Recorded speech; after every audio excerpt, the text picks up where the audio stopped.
ನಮ್ಮ ಹೆಸರು ಭಾಸ್ಕರ್ ಸಿದ್ದರಾಮಯ್ಯ ಅಂತ. ಇಡೀ ರಾಜ್ಯದಲ್ಲಿ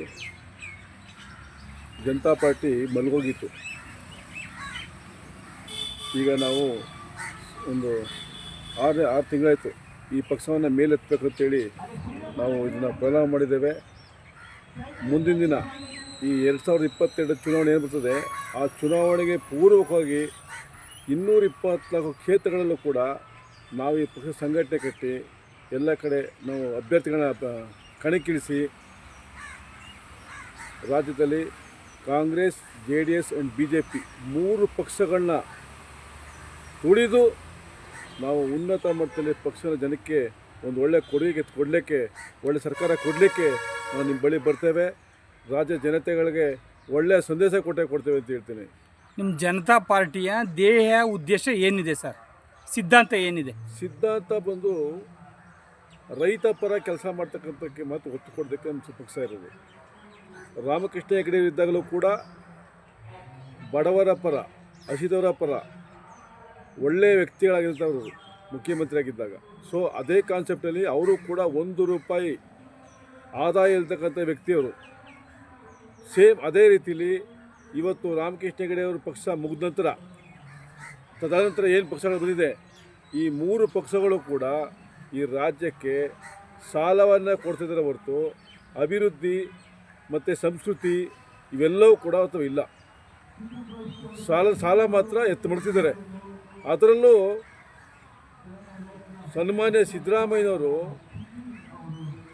ವಚನ ಭ್ರಷ್ಟರಾಗ್ತಿದ್ದಾರೆ. ಅವರು ಬರೀ MLA ಆಗಿದ್ದಾಗ ಚೆನ್ನಾಗಿದ್ದರು, ಮಂತ್ರಿ ಆಗಿದ್ದಾಗಲೂ ಕೂಡ ಅಷ್ಟೇ ಸಿಂಪಲ್ ಆಗಿದ್ದರು. ಈ 2ನೇ ಬಾರಿ ಮುಖ್ಯಮಂತ್ರಿ ಆದಮೇಲೆ ವಚನ ಭ್ರಷ್ಟಾಗ್ತಿದ್ದಾರೆ. ಆದರೆ ಅವರು LLB ಓದಿದ್ದಾರೆ ಸಾಹೇಬರು, ಪ್ರಯತ್ನವಿಲ್ಲ. 5 ಗ್ಯಾರಂಟಿಗಳು ಕೊಟ್ಟು ಈವರೆಗೆ 3 ಲಕ್ಷ ಕೋಟಿಗಳ ಸಾಲ ಮಾಡಿದ್ದಾರೆ. 3 ಲಕ್ಷ ಕೋಟಿಗಳ ಸಾಲ ಮಾಡ್ತಿದ್ದಾರೆ. ಜೊತೆಗೆ ಅವರ ರಾಜಕಾರಣ ಹಿನ್ನೆಲೆ ದುರುಪಯೋಗ ಪಡಿಸ್ತಕ್ಕಂಥ ಕೆಲಸಗಳೇ ಹೊರತು ರಾಜ್ಯದ ಜನತೆಗೆ ಯಾವುದೇ ರೀತಿಯ ಅನುಕೂಲ ಮಾಡ್ತಕ್ಕಂಥದ್ದು ಇಲ್ಲ. ಇದನ್ನು ಹೊರತುಪಡಿಸ್ದಂಗೆ ಮುಂಬರುವ ಜಿಲ್ಲಾ ಪಂಚಾಯಿತಿ ಮತ್ತು ತಾಲೂಕ್ ಪಂಚಾಯಿತಿ ಚುನಾವಣೆಯಲ್ಲಿ ತಮ್ಮ ಜನತಾ ಪಾರ್ಟಿ ಕಣಕ್ಕಿಳಿಯುತ್ತಾ? ಖಂಡಿತವಾಗಿಯೂ.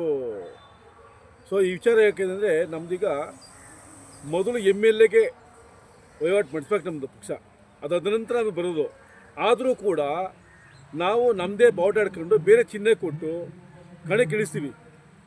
ಜಿಲ್ಲಾ ಪಂಚಾಯತ್, ತಾಲೂಕ್ ಪಂಚಾಯತ್, ಗ್ರಾಮ ಪಂಚಾಯತ್, BDA, BBMP ಎಲ್ಲ ಕ್ಷೇತ್ರದಲ್ಲೂ ಕೂಡ ಬ್ಯಾಂಕ್ ಇರ್ಬೋದು, PLD ಬ್ಯಾಂಕ್ ಇರ್ಬೋದು, ಎಲ್ಲ ರಾಜಕಾರಣ ವಿಚಾರದಲ್ಲಿ ನಾವು ಕಣಕ್ಕಿಳಿಕೆ ರೆಡಿ ಇದ್ದೇವೆ.